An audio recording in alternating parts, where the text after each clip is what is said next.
वचन में जाएंगे, हम निकालेंगे इब्रानियों की पत्री 12वां अध्याय 9वां पद हम निकाल लेंगे। इब्रानियों की पत्री 12वां अध्याय 9वां पद, एक जन पढ़िएगा। इब्रानियों की पत्री 12वां अध्याय 9वां पद।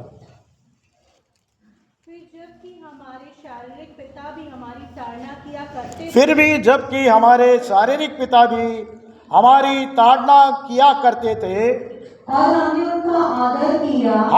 उनका आदर किया, तो क्या आत्माओं के पिता के और भी अधीन न रहे, तो क्या आत्माओं के पिता के और भी अधीन न रहे,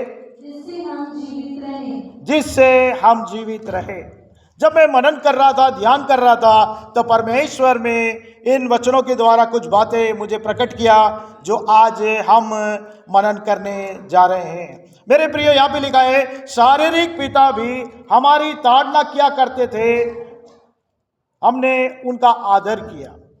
हमारे जो माता पिता है, हमारे शारीरिक पिता है, उन्होंने हमारी भलाई के लिए हमें ताड़ना किया, हमें शिक्षित किया और हमें परमेश्वर के अनुग्रह में वे चला सके, परवरिश कर सके। तो परमेश्वर का कलाम लिखने वाला कहता है कि हमने उनका आदर किया, हमारे माता पिता का हमने आदर किया। और आगे लिखता है तो क्या आत्माओं के पिता के और भी आधीन ना रहे।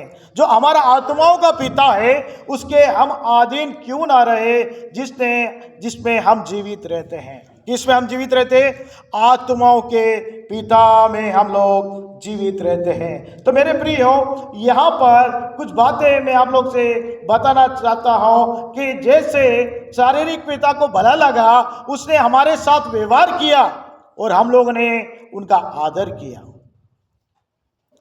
निश्चित है इस संसार में लेके आने वाले शारीरिक पिता का हमें आदर करना चाहिए और उन्होंने ताड़ना देके हमें अच्छी सीख में उनको जैसे समझ में आया उन्होंने हमारा परवरिश किया, हमारा चाल चलन सही किया। लेकिन यहाँ पर जो आत्मा का पिता है उसके अधीन होने के बारे में बताया गया है। तो मेरे प्रियो, कुछ 3 बिंदु इस विषय में जब मैं पढ़ रहा था तो परमेश्वर ने मुझे प्रेरित किया, उन बातों को आपके बीच में उपस्थित करना चाहता हूँ। परमेश्वर पिता के जैसे हमें बनना है। जैसे हमारा पिता परमेश्वर है, आत्मा का पिता परमेश्वर है, उसके जैसे हमें बनना है। परमेश्वर चाहता है कि हमारा जो आत्मा पिता है, आत्मिक पिता है, उसके जैसे आप और मैं बने। इसलिए मसीह यीशु में उसने हमें चुना है। हमारा परमेश्वर पिता जैसा है उसके समान हमें बनना है। तो हम निकाल लेंगे पहला पत्रस 1 अध्याय 15 और 16 पद को हम पढ़ेंगे। पहला पत्रस 1 अध्याय 15 और 16 पद। और जैसा तुम्हारा बुलाने वाला पवित्र है, जैसे तुम्हारा बुलाने वाला पवित्र है, वैसे ही तुम भी अपने सारे चाल चलन में पवित्र बनो। तुम भी अपने सारे चाल चलन में पवित्र बनो, क्योंकि लिखा है पवित्र बनो क्योंकि मैं पवित्र हूँ। पिता परमेश्वर जो जिसने हमें बुलाया है वो कहता है परमेश्वर के जैसे बनना है तो वो पवित्र है। और हमारे बुलाने वाला परमेश्वर पवित्र है, वो चाहता है कि हम भी क्या बने? पवित्र बने। जब संसारिक पिता का पिता बनते हैं और जब बच्चे पैदा होते हैं, परमेश्वर के आशीष से जब घर मिलता है तो सब लोग देखने वाले बोलते हैं ये पिता के समान है, ये माँ बाप के समान है करके बोलते हैं। तो हमारा पिता परमेश्वर जो हमारा आत्मिक पिता है उसके समान हमें बनना है। वो जैसा पवित्र है, वो बुलाने वाला परमेश्वर पवित्र है, हमें भी अपने सारे चाल चलन में पवित्र बनना पड़ेगा क्योंकि वो पवित्र है। उसको हम प्रकट करना है अपने जीवन के द्वारा। उस पवित्र परमेश्वर को अपने चाल चलन के द्वारा, अपने व्यवहार के द्वारा उस परमेश्वर को हमें प्रकट करना है। हम निकालेंगे 1 थिस्सलुनीकी की पत्री 4 अध्याय 7वां पद को एक जन पढ़िएगा। 1 थिस्सलुनीकी की पत्री 4 अध्याय 7वां पद। क्योंकि परमेश्वर ने हमें अशुद्ध होने के लिए नहीं क्योंकि परमेश्वर ने हमें अशुद्ध होने के लिए नहीं परंतु पवित्र होने के लिए बुलाया है। पवित्र होने के लिए बुलाया है। आप ये बात समझ लीजिए, पौलुस की कलीसिया को लिखते समय बोलता है कि परमेश्वर ने हमें अशुद्ध होने के लिए नहीं बुलाया है, हमें पवित्र होने के लिए बुलाया है। हमारा परमेश्वर पवित्र है और वो चाहता है हम भी पवित्र बने, हम अशुद्ध ना बने, हमारे जीवन से वो पवित्रता प्रकट होने पाए, वो होलीनेस प्रकट होने पाए। जैसा हमारा परमेश्वर पिता है वैसे ही हमारा जीवन प्रकट होने पाए, इसलिए उसने हमें बुलाया है। और जैसे हमने पढ़ा इब्रानियों 12वें अध्याय के 9वें पद और 10वें पद को भी हम पढ़ लेंगे। इब्रानियों की पत्री 12 का 10वां पद पढ़ लीजिएगा। इब्रानियों की पत्री 12 अध्याय का 10वां पद। वे तो अपनी अपनी समझ के अनुसार थोड़े दिनों के लिए ताड़ना करते थे। वे तो अपनी समझ के अनुसार थोड़े दिनों के लिए ताड़ना करते थे, वो तो हमारे लाभ के लिए करता है वो तो हमारे लाभ के लिए करता है कि हम भी उसकी पवित्रता के भागी हो जाएं। क्योंकि हम भी उसके पवित्रता के क्या हो जाए, भागी हो जाए। मेरे प्रियो, जैसे हमारे संसारिक पिता अपनी समझ के अनुसार थोड़े दिन हमें ताड़ना किया, वैसे ही हमारा परम पिता वो हमें लाभ के लिए ताड़ना देता है ताकि हम पवित्र बन जाएं, उसके भागी के हम पवित्र बन जाएं करके वो हमें ताड़ना देता है और हमें पवित्र बनना है। मेरे प्रभु चाहता है, प्रभु परमेश्वर चाहता है कि हम पवित्र बने। तो इसलिए उसने क्या किया, पहला यूहन्ना पहले अध्याय के 7वें पद में भी हम पढ़ लेते हैं। पहला यूहन्ना पहले अध्याय के 7वें पद में हम पढ़ते हैं, क्या पढ़ते हैं, लिखा है, पर यदि जैसा वह ज्योति में है, पर जैसा वह ज्योति में है वैसे ही हम भी ज्योति में चले, वैसा ही हम ज्योति में चले, तो एक दूसरे से सहभागिता रखते हैं, एक दूसरे से सहभागिता रखते हैं, और उसके पुत्र यीशु का लहू उसके पुत्र यीशु का लहू हमें सब पापों से शुद्ध करता है। हमारे सब पापों से शुद्ध करता है। यीशु मसीह को परमेश्वर ने इसलिए ही भेजा है कि हमारे पापों को शुद्ध कर कर हमें पवित्र बना दे। यीशु मसीह के लहू में इतनी सामर्थ्य है मेरे प्रियो, अगर हम यीशु मसीह के लहू पर विश्वास करते हैं, यीशु मसीह का लहू हमें धोकर हमें शुद्ध और पवित्र और पाक बना देता है। जैसे हमारा पिता परमेश्वर पवित्र है, उसके लहू में इतनी सामर्थ्य है कि उसके लहू के द्वारा हमें धोकर वो हमें पवित्र बना देता है। हमें विश्वास करना मात्र है कि यीशु मसीह मेरे पापों के लिए, मेरे गुनाहों के लिए, मेरे खताओं के लिए सलीब पर क्रूस पे चढ़ाया गया और उसके लहू मुझे धोकर शुद्ध करता करके हमें विश्वास करना है।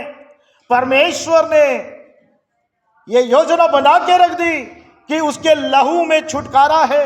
यीशु मसीह के लहू में हम शुद्ध हो जाते हैं, यीशु मसीह का लहू में वो सामर्थ्य पाया जाता है।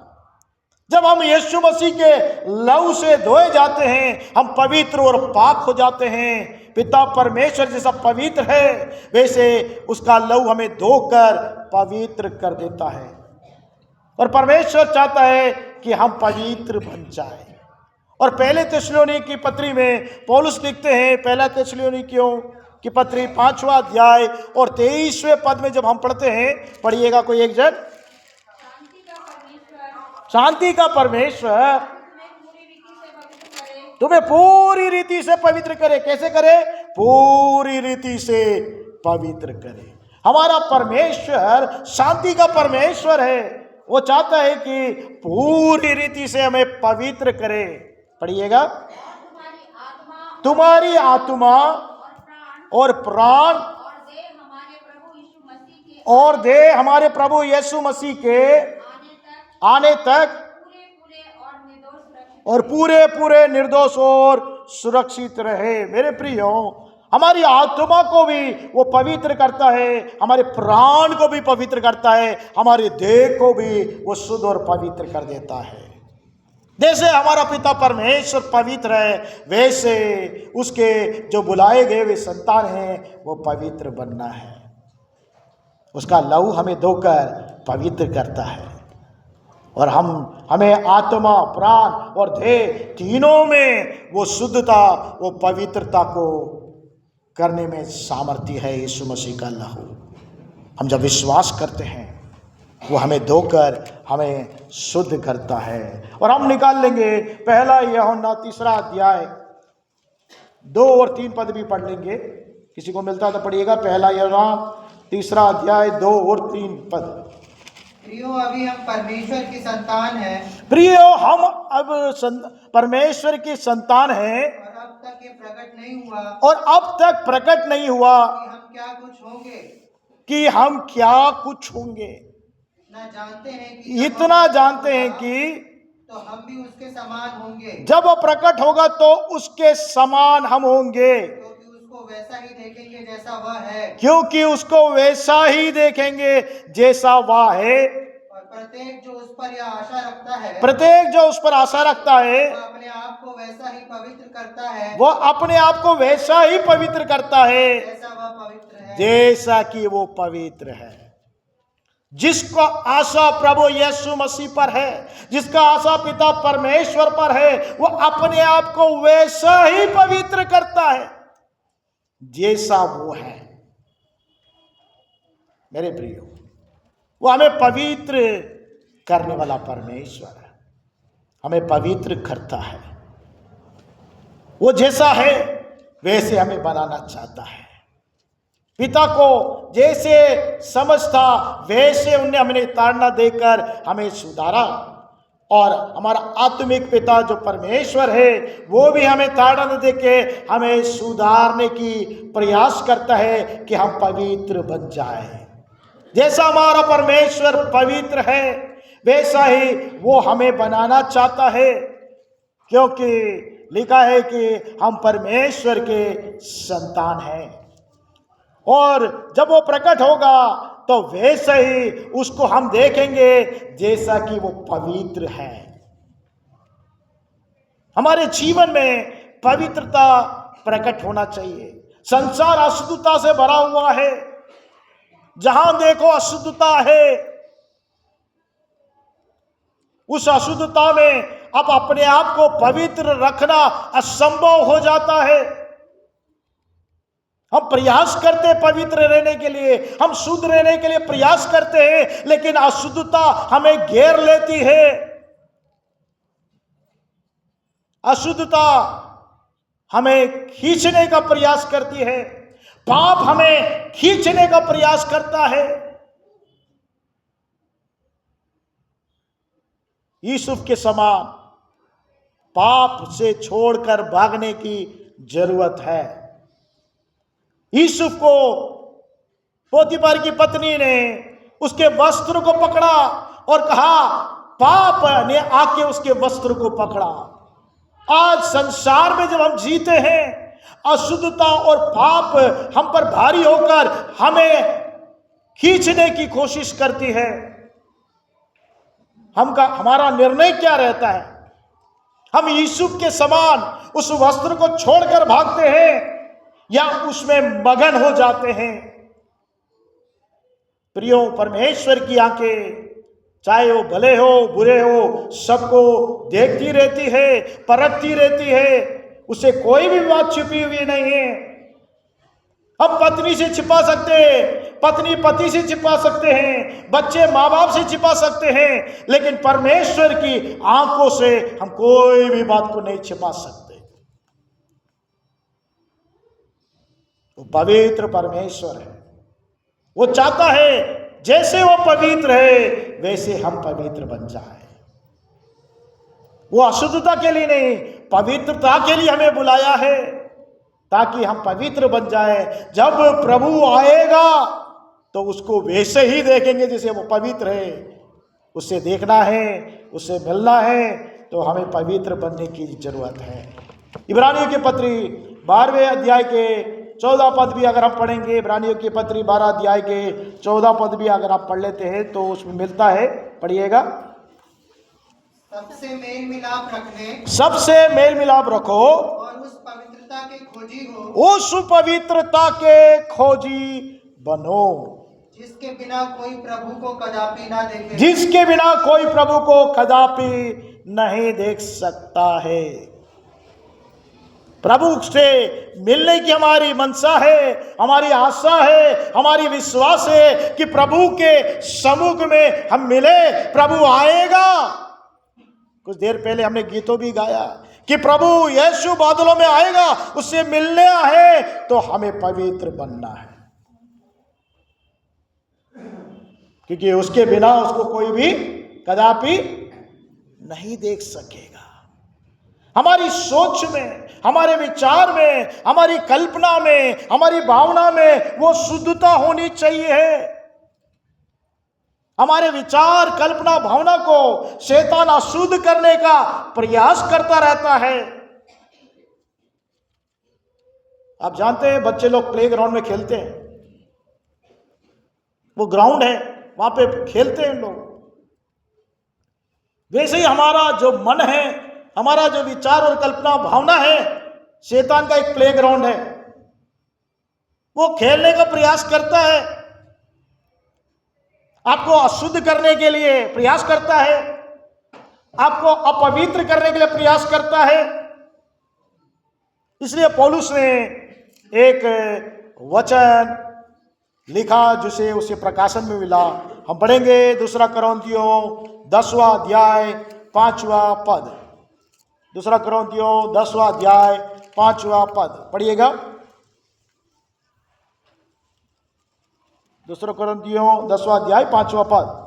तो हम कल्पनाओं को और हर एक ऊंची बात को, कल्पनाओं का और हर एक ऊंची बात का जो परमेश्वर की पहचान के विरोध में उठती है, परमेश्वर की पहचान के विरोध में उठती है, खंडन करते हैं, खंडन करते हैं, और हर एक भावना को कैद करके मसीह का आज्ञाकारी बना देते हैं। हर एक भावना को कैद करके मसीह का आज्ञाकारी बना देते हैं।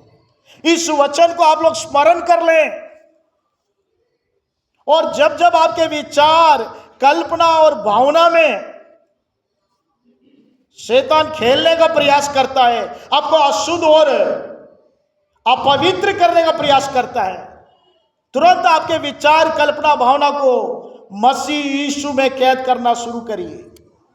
जब आप मसीह यीशु में आपके विचार, कल्पना, भावना को कैद करना शुरू कर देते हैं, तो आपका विचार और कल्पना शुद्ध हो जाता है, पवित्रता से आप अपने आप को संभाल लेते हैं। जिसका प्रयास मैं प्रत्येक दिन अपने ऊपर इस्तेमाल करता हूं, और मैं देखता हूं मेरे विचार और मेरे कल्पना जब बहकता है, उसे मैं मसीह यीशु में कैद कर सुरक्षित करता हूं, तो वो शुद्ध हो जाता है। मेरे प्रियो, जो प्रभु ने अपने दास के द्वारा प्रकट किया, उसे जब हम इंप्लीमेंट करते हैं, अपने ऊपर उपयोग करते हैं, तो हमारे विचार और कल्पना, भावना मसीह यीशु में कैद हो जाता है। और जब हमारा विचार, कल्पना, भावना कैद हो जाएगा मसीह यीशु में, वो अशुद्धता की बातें, वो मलिनता की बातें, वो व्यभिचार की बातें, वो बुरी बातें, जो अपवित्र करने वाली बातें, वो सब हमारे जीवन से दूर हो जाती है। और बार बार जब आपका विचार और कल्पना बहकता है, उसे मसीह यीशु में कैद करना जरूरी है। तभी इसे अशुद्ध संसार में आप पवित्रता से जीवन जी पाएंगे। अन्यथा पवित्रता से जीना असंभव बात है मेरे प्रिय। वचन में वो सामर्थ है, वचन में वो अधिकार है, जिसके द्वारा आपके विचारों को, आपकी कल्पनाओं को, आपकी भावनाओं को मसीह यीशु में अधीन कर आप अपने आप को शुद्ध और पवित्र रख सकते हैं। आपके साथ में रहने वालों को पता नहीं चलेगा कि आपका विचार, कल्पना, भावना कब अशुद्ध हो गया है, कब अपवित्र हो गया है, कैसे मैं इसे शुद्ध रख सकता हूं, कैसे इसे मैं पवित्र रख सकता हूं। इसका प्रकाशन को पौलुस को परमेश्वर ने दिया। वो हमारी सारे गढ़ों को तोड़ता है, हमारे सारे माइंड सेटअप को तोड़ता है, और हमारी विचारों को, कल्पनाओं को जो परमेश्वर की पहचान के लिए उठती है, उसे हम खंडन करके हर एक भावना को मसीह का आज्ञाकारी जब बना देते हैं, तो वो आज्ञाकारी बन जाता है। आप शुद्धता से, पवित्रता से जीवन व्यापन कर पाएंगे। जैसे हमारा पिता परमेश्वर जैसा है वैसे आप प्रकट होंगे। दूसरा बिंदु है परमेश्वर के स्वभाव को प्रकट करना। परमेश्वर का मुख्य एक स्वभाव है, परमेश्वर प्रेम करता है। हम यूहन्ना 3 अध्याय के 16 पद में पढ़ते हैं कि परमेश्वर ने जगत से ऐसा प्रेम किया कि अपना इकलौता पुत्र दे दिया। परमेश्वर प्रेमी परमेश्वर है, वो प्रेम करने वाला परमेश्वर है, वो प्रेम करता है। ये सब स्वभाव हमारे अंदर में आने की जरूरत है। हम निकाल लेंगे पहला यूहन्ना 3 अध्याय का पहला पद पढ़ लेंगे। पहला यूहन्ना 3 अध्याय का पहला पद पढ़िएगा। देखो पिता ने हमसे कैसा प्रेम किया देखो पिता ने हमसे कैसा प्रेम किया कि हम परमेश्वर की संतान कहलाए, हम परमेश्वर की संतान कहलाए और हम हैं भी। और हम हैं भी। इस कारण संसार हमें नहीं जानता, इस कारण संसार हमें नहीं जानता क्योंकि उसने उसे भी नहीं जाना। संसार नहीं जान सकता उसको क्योंकि उसने नहीं जाना है। लेकिन परमेश्वर ने हमसे प्रेम किया और हमें संतान बनाया है। मेरे प्रियो, परमेश्वर ने हमें संतान बनाया है। अब्बा पिता कहकर पुकारने के लिए हमें संतान की स्वीकृति परमेश्वर ने दी है। गलातियों की पत्री 4 अध्याय 6 और 7वां पद अगर हम पढ़ते हैं, वहाँ पौलुस लिखते हैं, गलातियों की पत्री 4 अध्याय निकालेंगे, गलातियों की पत्री 4 अध्याय 6 और 7 पढ़िएगा कोई एक जन। और तुम जो पुत्र हो, जो तुम पुत्र हो, इसलिए परमेश्वर ने अपने पुत्र की आत्मा को, पुत्र की आत्मा को हे अब्बा, हे अब्बा, हे पिता कहकर पुकारता है, हे अब्बा और हे पिता कहकर पुकारता है, हमारे हृदय में भेजा है। हमारे हृदय में भेजा है। इसलिए तू अब दास नहीं, इसलिए तू अब दास नहीं परंतु पुत्र है। परंतु पुत्र है। जब पुत्र हुआ, जब पुत्र हुआ तो परमेश्वर के द्वारा वारिस भी हुआ। तो परमेश्वर के द्वारा हम वारिस भी ठहरे हैं। मेरे प्रियो, परमेश्वर ने हमें पुत्र की आत्मा, हे अब्बा पिता बुलाने का पुत्र की आत्मा परमेश्वर ने हमें प्रदान किया है। हम उसके पुत्र हैं।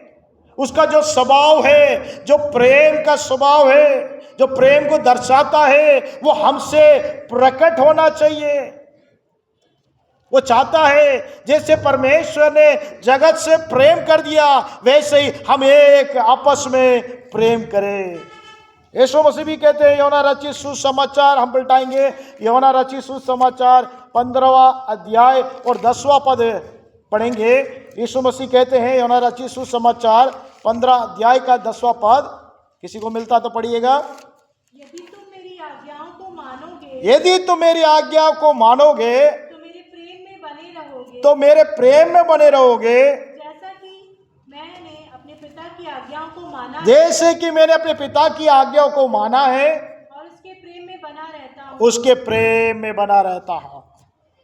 उसकी आज्ञाओं को पाकर उसके प्रेम में प्रभु यीशु मसीह बना है। वैसे ही हम जब उसकी आज्ञा को मानेंगे तो प्रेम में हम बने रहेंगे। मेरे प्रियो, वो 12वां पद भी पढ़ लेंगे उसी में।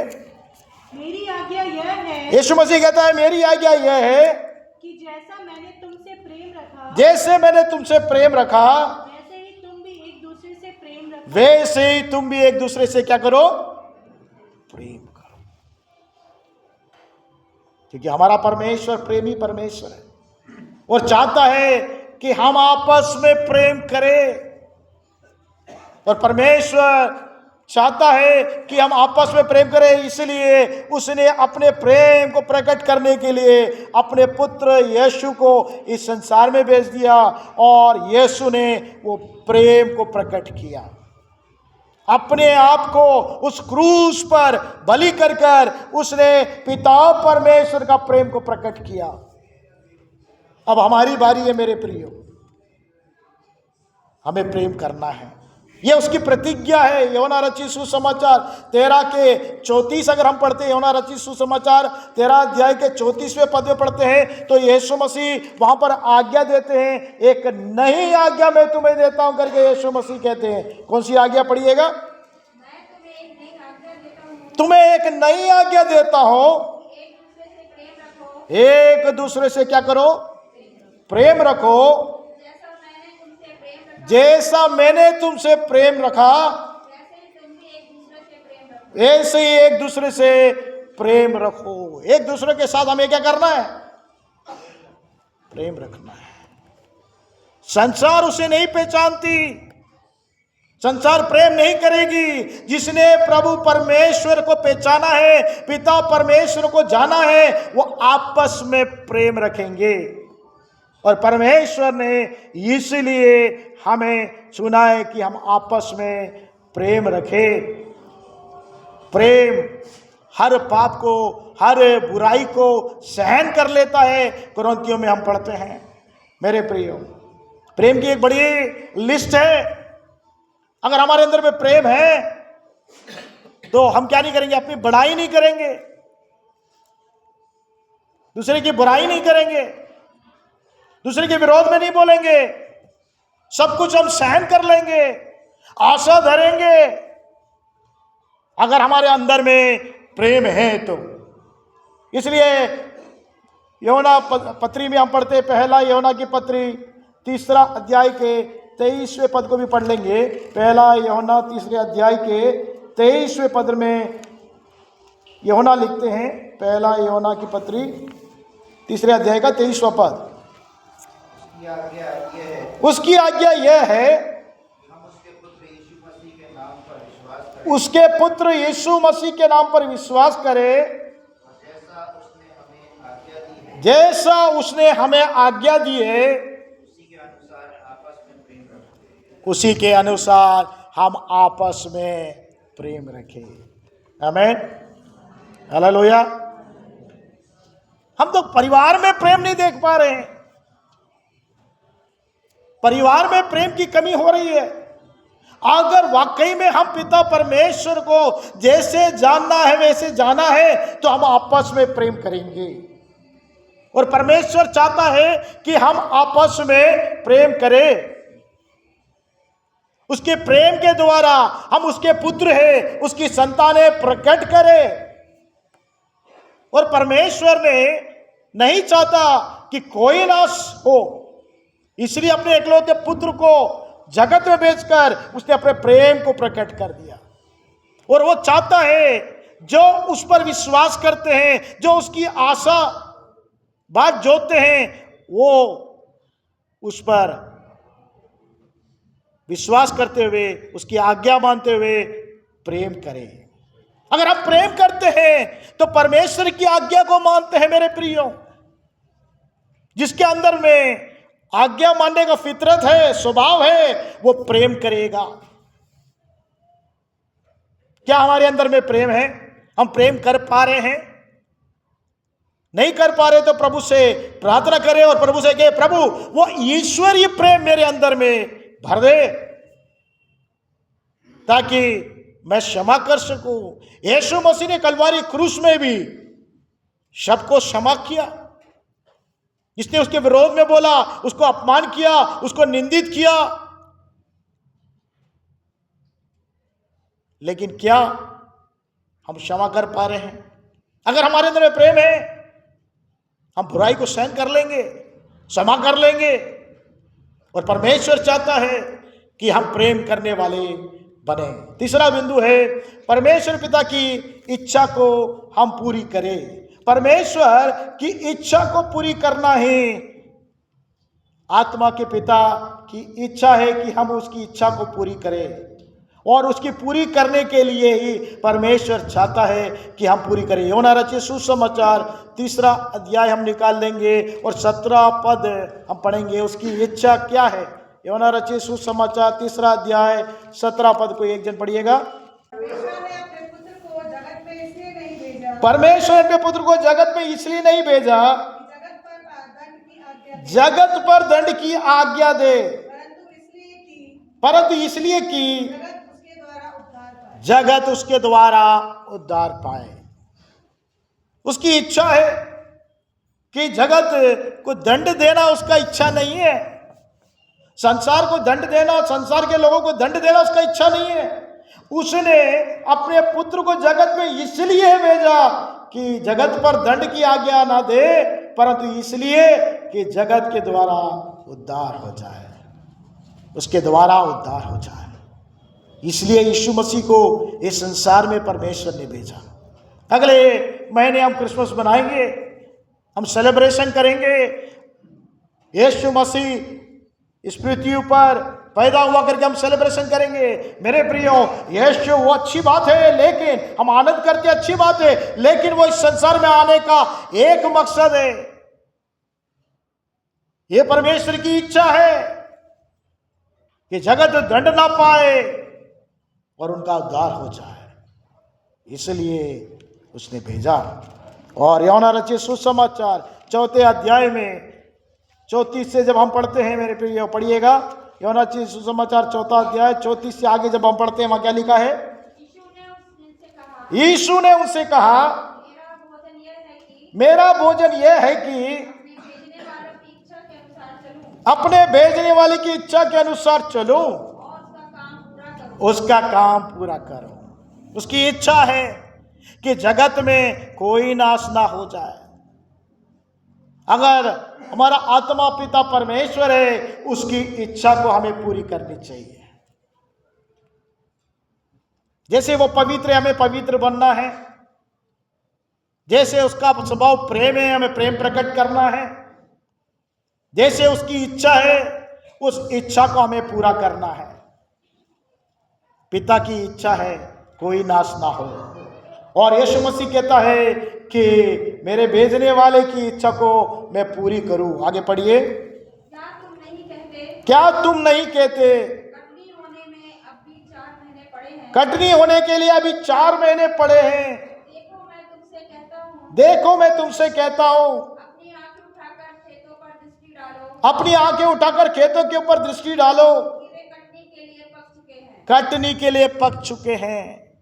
हमारे देश में कटनी के लिए पकी हुए खेत बहुत हैं। मेरे प्रियो, हम आंख उठाकर नहीं देख रहे, परमेश्वर की इच्छा को नहीं पहचान रहे। ये जगत दंड के लिए नहीं, ये लोग दंड के लिए नहीं, इनका जीवन भी बच जाए। आने वाले क्रिसमस में हम लोग क्या करने जा रहे हैं? सिर्फ आनंद करके मगन करते ही रहेंगे कि जो नाश हो रहे हैं, पिता की इच्छा को पूरी करने के लिए उन्हें कैसे भी बचाने के लिए हम प्रयास करेंगे। परमेश्वर आपको देख रहा है, वो चाहता है, पिता चाहता है, आत्मा का पिता चाहता है कैसे भी आत्मा को आप बचाए, प्रभु के पास लेकर आए। उस आनंद में यीशु मसीह का जो जन्म उत्सव का आनंद जब बनाते हैं, यीशु मसीह संसार में आने का मकसद क्या है? हम पापियों को बचाना मात्र नहीं, जगत का भी, जगत के लोगों का भी उद्धार करने के लिए यीशु मसीह आया। क्या उसकी इच्छा हम पूरी नहीं करेंगे? क्या उन बातों को हम नहीं देखेंगे? यीशु मसीह कहता है कि मेरा भोजन वो है कि पिता की इच्छा को मैं पूरी करूं, ताकि मैं वो प्रतिफल को प्राप्त करूं। जैसे आगे और पढ़ते हैं, पढ़िएगा। काटने वाला मजदूरी पाता है, अनंत जीवन के लिए फल बटोरता है। अगर आप काटेंगे आत्माओं को, फल बटोरेंगे अनंत जीवन में। आगे पढ़िए। ताकि बोने वाला काटने वाला दोनों मिलकर आनंद करे। बोने वाला परमेश्वर है, काटने वाले हम लोग हैं। परमेश्वर ने मसीह यीशु में हमें चुना है, मेरे प्रियो, कि हम काटने के लिए तैयार हो जाए। एस्तर की किताब में हम पढ़ते हैं, एस्तर 4 अध्याय 13 से 16 तक जब हम पढ़ते हैं, पढ़िएगा कोई एक जन। एस्तर की किताब 4 अध्याय 13 से 16 तक, इसको मिलता पढ़िएगा। तब मोर्दकै ने तब मुर्दगाई ने एस्तर के पास ये कहलाए भेजा, तू मन ही मन तू मन ही मन यह विचार ना कर ये विचार ना कर कि मैं ही राजभवन में रहने के कारण मैं ही राजभवन में रहने के कारण और सब यहूदियों में से बची रहूंगी। सब यहूदियों में बची रहूंगी। तू ये मन ही मन मत सोच कि राजभवन में तू है, तू सुरक्षित है, तू बची रहेगी करके मत सोच। आगे पढ़िए। क्योंकि जो तू इस समय चुपचाप रहे, जो तू इस समय चुपचाप रहे, तो और किसी न किसी उपाय से यहूदियों का छुटकारा और उद्धार हो जाएगा। परंतु तू अपने पिता के घराने समेत नष्ट होगी। तू अपने पिता के घराने समेत नष्ट होगी। क्या जाने तुझे ऐसे ही कठिन समय के लिए राजपद मिल गया। क्या जाने कठिन समय के लिए परमेश्वर ने तुझे राजपद दिया है, तुझे सुरक्षित रखा है, तुझे उन्नत स्थान में रखा है, एक राजपद में रखा है, तुझे सुरक्षित स्थानों में रखा है। क्या जाने। एस्तर को मुर्दगाई कहता है यहूदियों का छुटकारा कैसे भी हो जाएगा और तू नाश हो जाएगी। जगत का छुटकारा परमेश्वर कैसे भी कर लेगा, हम नाश हो जाएंगे। मेरे प्रियो, हमें कुछ करना है। तो एस्तर ने क्या किया, आगे पढ़िए। तब एस्तर ने मुर्दगाई के पास ये कहला भेजा, तू जाकर शूशन के सब यहूदियों को इकट्ठा कर और तुम सब मिलकर मेरे निमित्त उपवास करो 3 दिन रात ना तो कुछ खाओ और ना कुछ पियो। मैं भी अपनी सहेलियों सहित उसी रीति से उपवास करूंगी। और ऐसी दशा में मैं नियम के विरुद्ध राजा के पास भीतर जाऊंगी। नियम के विरुद्ध राजा के पास भीतर जाऊंगी। और यदि नष्ट हो गई तो हो गई। नष्ट हो गई तो हो गई। उसने एक निर्णय लिया। जब उसको एहसास आया, जब मुर्दगाई ने बताया, क्या जाने ये राजपद तुझे परमेश्वर ने इसलिए दिया है, क्या जाने परमेश्वर ने हमें इतने उन्नत स्थान में, ऐसे स्थानों में परमेश्वर ने हमें इसलिए रखा कि हम दूसरों को बचा सके। वो एस्तर को समझ में आ गया और एस्तर उपवास प्रार्थना करना शुरू कर दी। हम लोग क्या कर रहे हैं?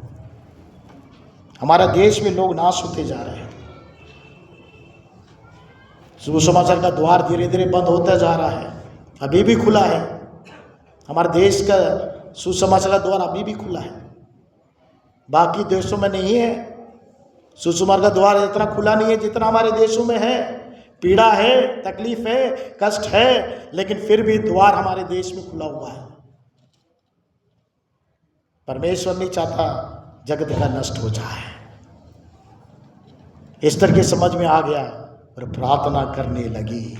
और परमेश्वर भी ऐसे प्रार्थना करने वाले को ढूंढ रहा है। एजेकियल नबी की किताब में हम पढ़ते हैं, एजेकियल 22 के 30 में जब हम पढ़ते हैं, पढ़िएगा कोई एक जन, एजेकियल नबी की किताब 22 और 30, 22वें अध्याय के 30 पद में हम पढ़ते हैं। और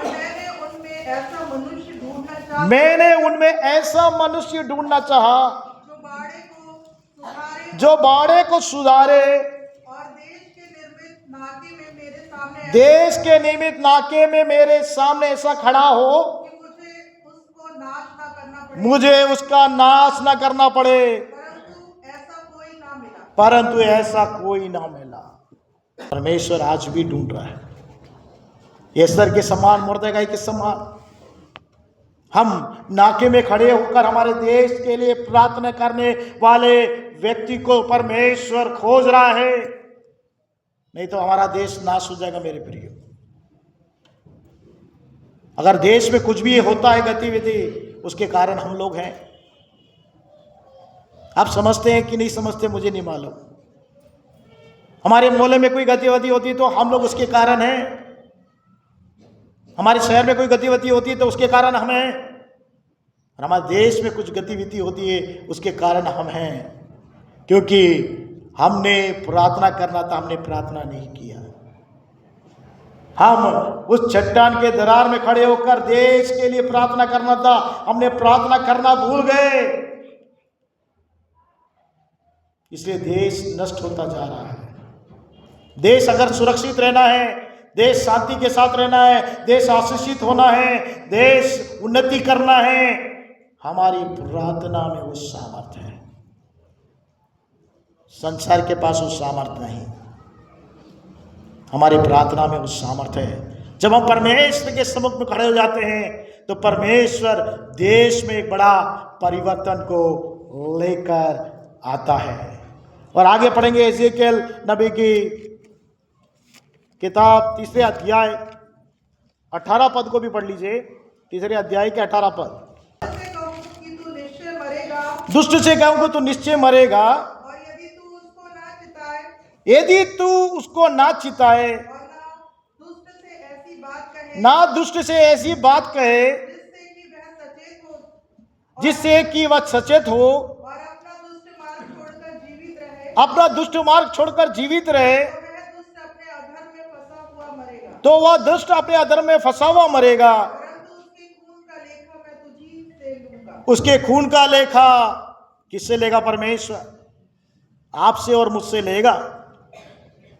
अगर दुष्ट को हम चेता नहीं देंगे कि दुष्ट प्रवृत्ति वाले को हम चेताते नहीं है, हमारे आसपास में, हमारी खाड़ी क्षेत्र में, हमारे मोहल्ले में है, हमारे आने जाने में हम दुष्टों को देखते उनको नहीं चिताए, दुष्टता की फितरत में कार्य कर रहे उन्हें नहीं चिताए, हमें परमेश्वर ने मौका दिया नहीं चिताए, मेरे प्रियो, वो तो दुष्टता में मरेगा ही, उसका खून का लेखा परमेश्वर आपसे और मुझसे लेगा। चिताना हमारा काम है। हम सोचते हैं हमारा उद्धार हो गया, बहुत है, हमें स्वर्ग में एक स्थान मिल जाएगा करके हम सोचते हैं, लेकिन परमेश्वर उसकी इच्छा के अनुसार चलने वाले के लिए उस स्थान को तैयार किया है। जो अपने आप को पवित्र रखता है, उसके स्वभाव प्रेम को प्रकट करता है, उसकी इच्छा को पूरी करता है, उसके लिए उस स्थान को तैयार करके रखा है, सबके लिए नहीं है। क्या हम उसकी इच्छा को पूरी कर रहे हैं? जो हमसे बनता क्या हम कर रहे हैं? हम प्रार्थना कर रहे हैं, उपवास कर रहे हैं, हमारे देश के लिए दरार में खड़े होकर प्रार्थना कर रहे हैं, दुष्टों को चिता रहे हैं, या आंख बंद करके चले जा रहे?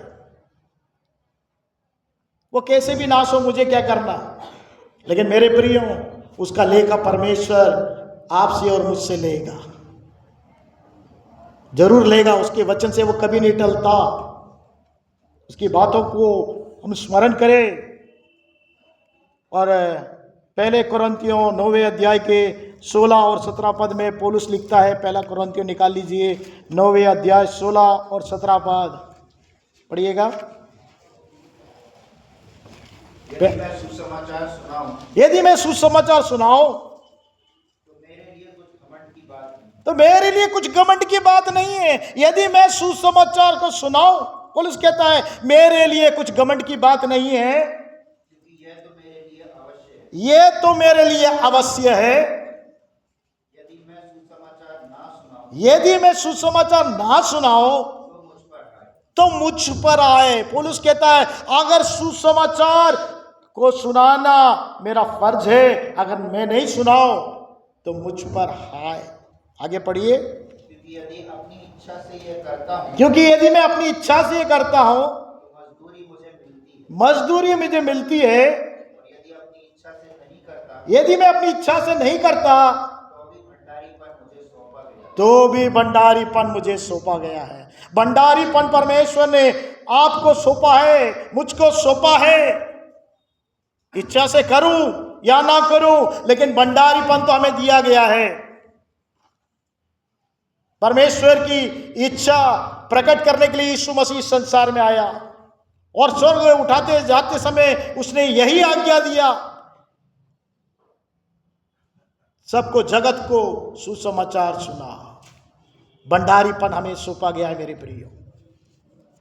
हम आंख नहीं फेर सकते, उसकी बातों को नहीं टल सकते।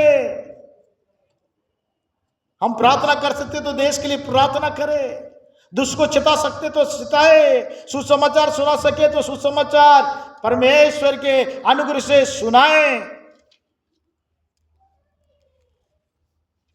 और हम पढ़ते हैं फिलिपियों की पत्री निकाल लेंगे। पौलुस कहते हैं फिलिपियों की पत्री 4 अध्याय 15 से आगे पढ़ेंगे हम लोग। पढ़िएगा। और हे फिलिपियों, हे फिलिपियों, तुम आप ही जानते हो सुसमाचार के प्रचार के आरंभ में जब मैं मकुदुनिया से विदा हुआ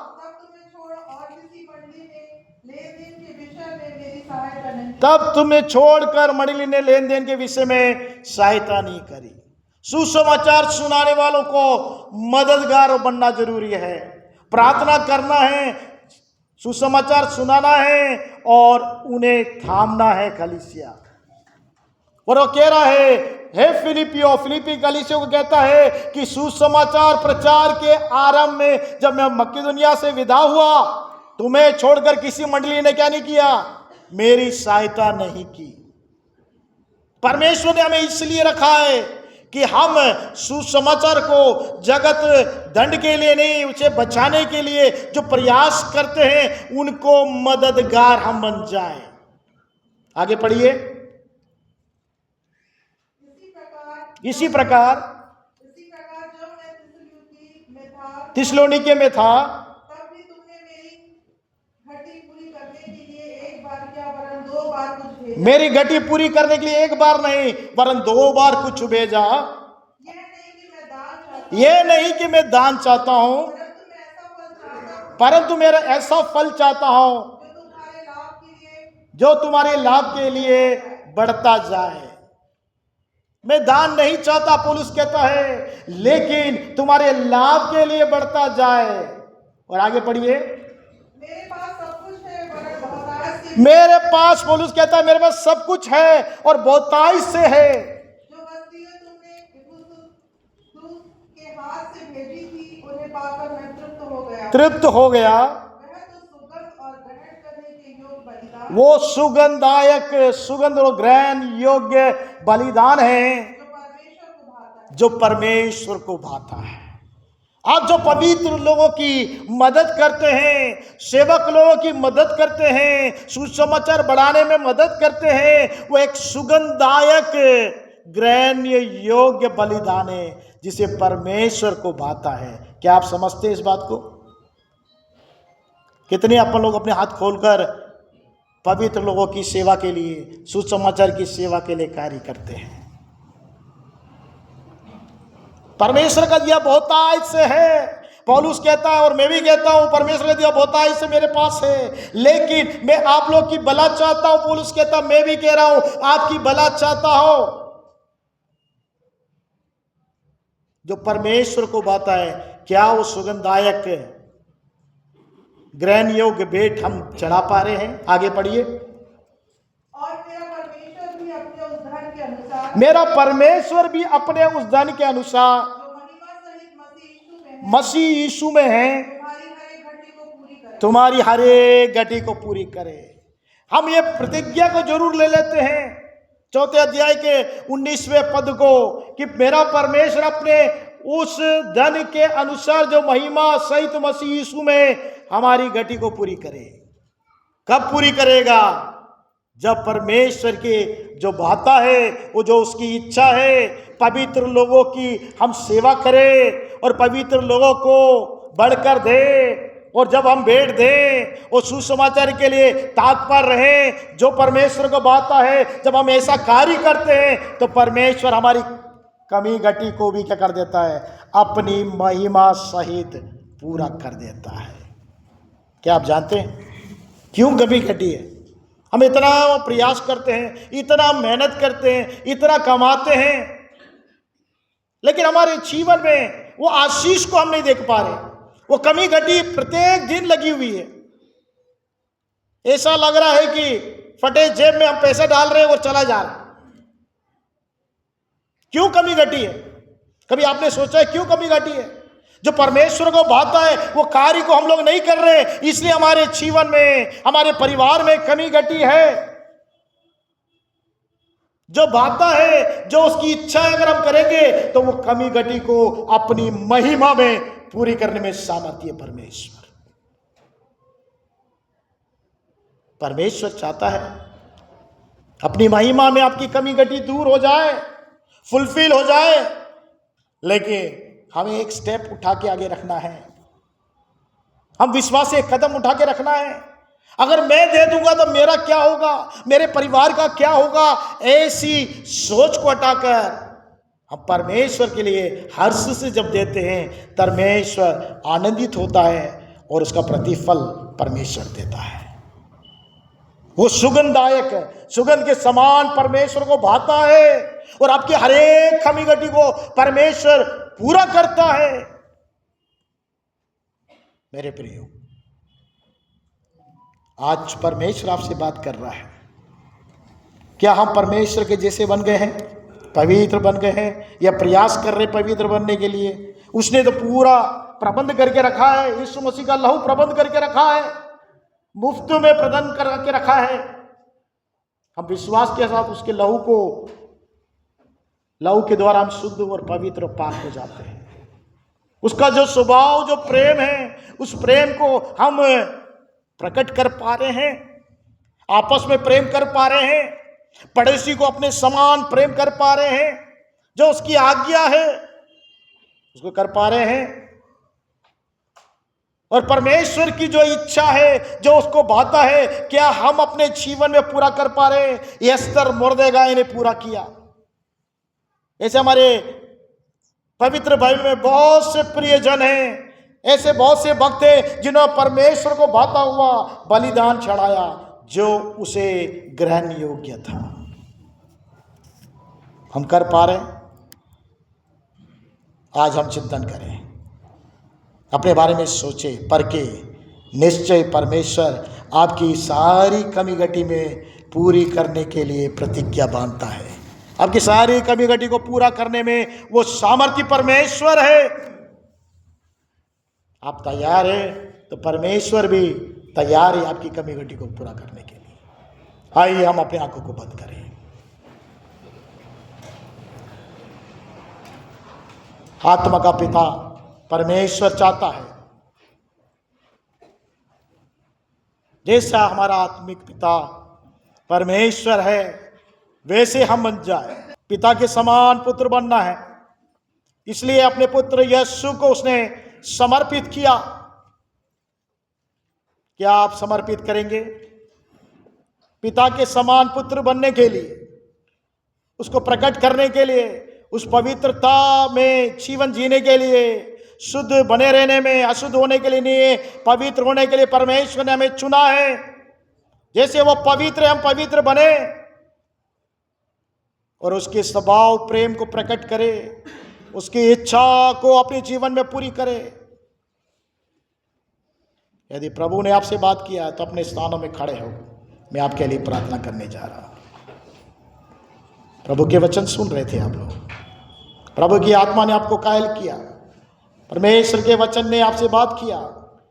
यदि आप परमेश्वर के समान बनना चाहते हैं और परमेश्वर के स्वभाव जो प्रेम है उसे प्रकट करना चाहते हैं, प्रभु तू मेरी सहायता कर, मैं अपने स्थान में खड़ा होता हूं, खड़ी होती हूं, और तेरी इच्छा पूरा करने के लिए मैं खड़ा होता हूं, खड़ी होती करके अपने आप को समर्पित करके खड़े हो जाए। प्रभु की आंखें आपकी ओर देख रही है मेरे प्रिय, चाहता है कि आप उसके समान बने। प्रभु यीशु मसीह आने वाला है, वो जैसा है वैसे हमें दिखना है। तो क्यों ना हम खड़े हो जाएं प्रभु के सम्मुख में। मैं आपके लिए प्रार्थना करने जा रहा हूं। तेरी इच्छा पूरी हो जाए, हाथों में तेरे जीवन यह मैं मिट्टी हूँ, तू है कुआं, मुझको बना मुझको उठा, मैं मिट्टी हूँ तू है कुआं, मुझको बना, मुझको उठा। उठकर खड़े हुए हैं, आपके लिए मैं प्रार्थना करने जा रहा हूँ। अभी भी क्या आप परमेश्वर के समान नहीं बनना चाहते? अब भी देर है, प्रभु आने का समय हो चुका है। युद्ध की खबरें आप सुनेंगे, हम देख रहे हैं कि युद्ध की खबरें हम सुनते जा रहे हैं। प्रभु का वचन कहता है घबराना नहीं, क्योंकि ये मेरे आने से पहले होना अवश्य है।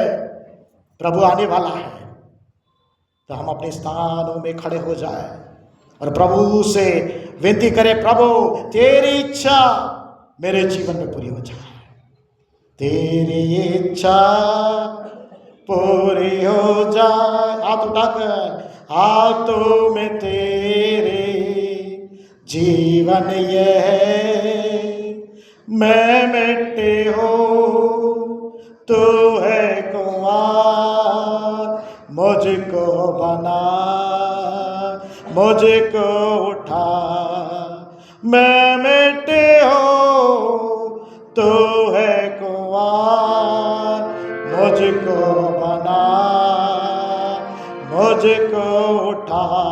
हम सब साथ कहें, तेरी इच्छा पूरी हो जा, हाथों में तेरे जीवन ये है, मैं मिट्टी हूँ तू है कुआं, मुझको बना, मुझको उठा, मैं मिट्टी हूँ तू है कुआं, मुझको बना, मुझको उठा।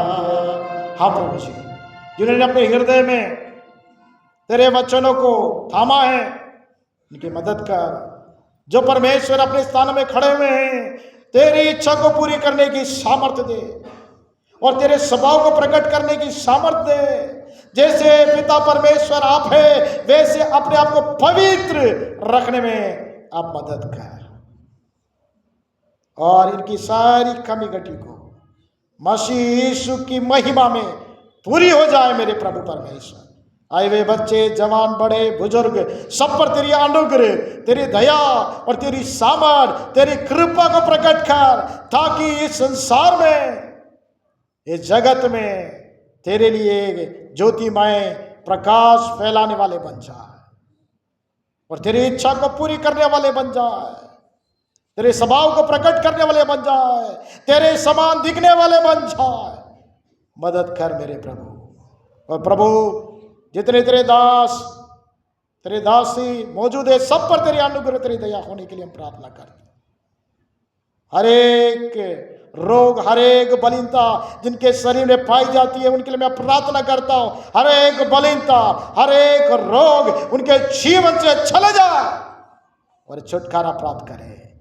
शांति के साथ, आनंद के साथ, चंगाई के साथ, बहुतायत से तेरे नाम की महिमा के लिए जी सके। सारा आदर महिमा आपको समर्पित करते हुए इस प्रार्थना को यीशु मसीह के नाम से मांगते हैं, सुन और ग्रहण कर पिता, आमीन।